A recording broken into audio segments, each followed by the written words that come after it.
When kids get cooking in the kitchen, there are fractions and measurements everywhere. I'm going to show you a great recipe where your kids will put these math skills to the test by making pizza dough.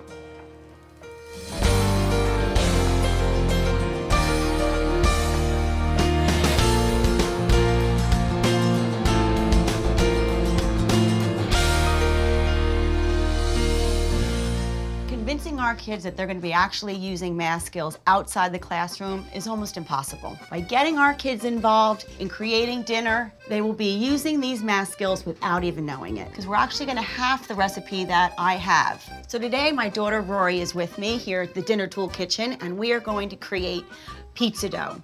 So we have 2 bowls here. Now Rory, what I'm going to do is I'm going to tell you what I need, the full amount, and then you will have it for me.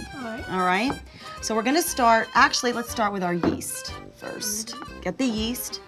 1 tablespoon is actually 3 teaspoons. So we each need 1.5 teaspoons. Please measure that out. Awesome. We actually need a cup of hot water, about 110 degrees. This helps activate the yeast.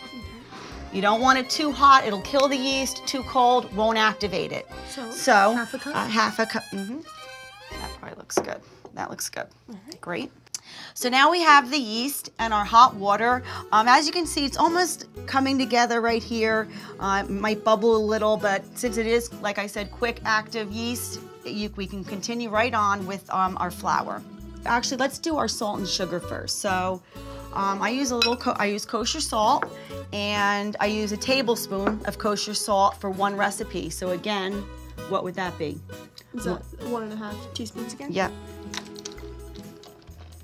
Now the sugar, it's only 1 teaspoon. 1 teaspoon per recipe. So you can go ahead. It's just a little bit of sugar. You don't want the pizza dough sweet. It was just something my grandmother always did, and I continue to do the same. All right. Now we have our flour. So between the whole recipe, it is 3 cups of flour. All right. So 1.5. 1.5. This is easy. You're lucky. This is an easy one. And it doesn't have to be perfect measurement. Sometimes you're going to see you're going to need to add a little or take away a little. So dump that in. Sometimes it's nice just to get it going to see. You might not need that whole half. You don't want it too wet, but you don't want it too dry. So go ahead and add that. Yeah, great. Now you go ahead and do yours, and you do the fork, because I'm going to actually start working this one in, and I'm going to show you how we knead.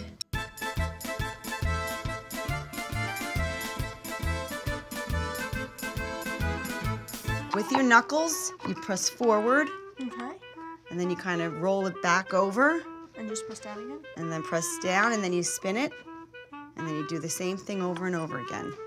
So now what happens with the pizza dough is we let it rest and rise for about 45 minutes. You almost want it to double in size.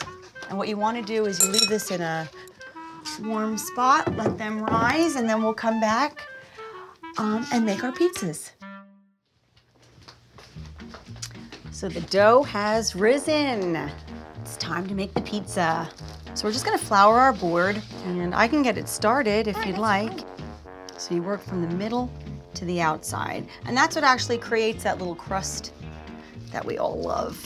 I also tend to create thinner crust. We're thin crust family. But again, it's entirely up to you. You like it thick, you make it thick. You like it thin, you make it thin. Can you get the pizza peel? Let's put a little flour down on that.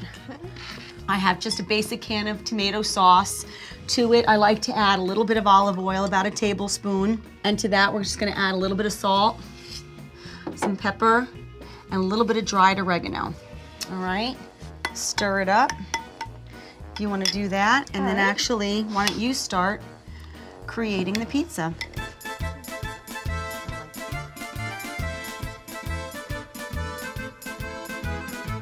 I have an oven preheating right now to about 450 degrees. I like to do it pretty hot. I feel it gets the crust nice and crispy.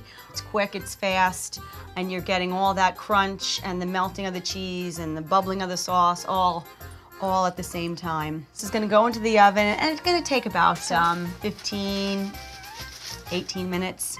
We'll keep an eye on it.